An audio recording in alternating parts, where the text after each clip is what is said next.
Alright mga kois, another day na naman tayo dito sa ating farm. Ayan, karating lang natin dito. So pakita ko lang sa inyo yung nalinis namin, na clearing namin. So ayan, medyo maganda na yung part dito, malinis na, malaki na yung area na nalinis namin. So dito is nandito yung mga tao natin kasi mag-layout na ako ng building sa banghouse, yung tirahan ng tao natin na mag-alaga dito sa farm. So ito yung banghouse niya. Ayan. So ayan sila nag-clearing.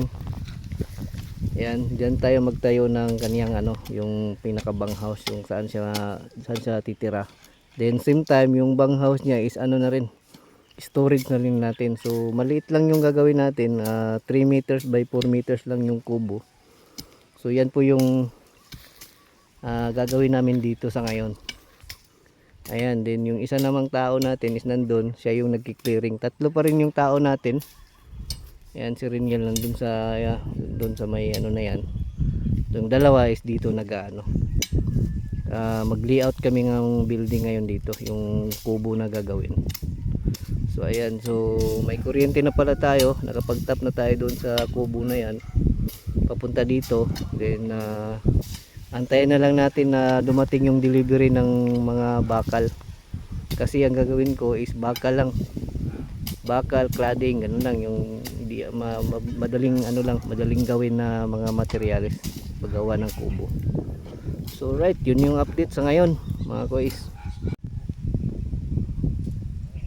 Ayan, so nag-okay na tayo ng mga poste. Ayan. So bali 3x4 lang yung sukat ng ating gagawing kubo ng ating tao. Stop house. So ayan, so umpisahan natin ngayong araw. Tingnan natin kung ilang araw natin matapos magawa yung natin gagawing kubo dito. Ayan, mga kois, dumating na yung ating delivery.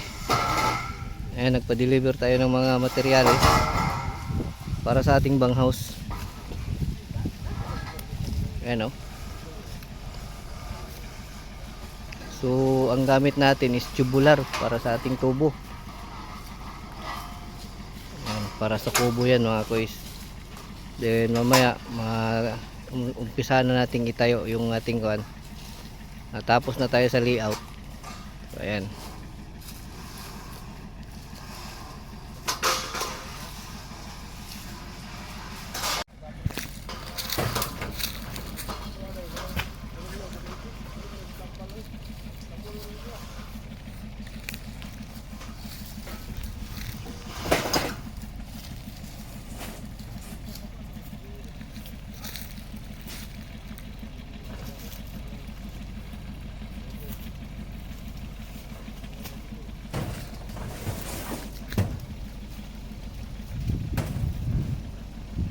So yun, nag-order din pala tayo ng isang simento para pangbuhos natin sa poste. Isang sakong simento saka 6 na sakong gravel. So yan. Ayan, ito yung first material na in-order natin para sa ating kubo dito sa farm. Oy, thank you bossing, thank you. So, yun.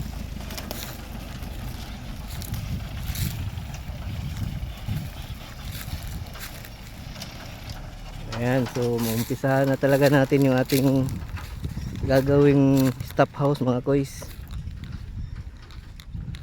Ayan.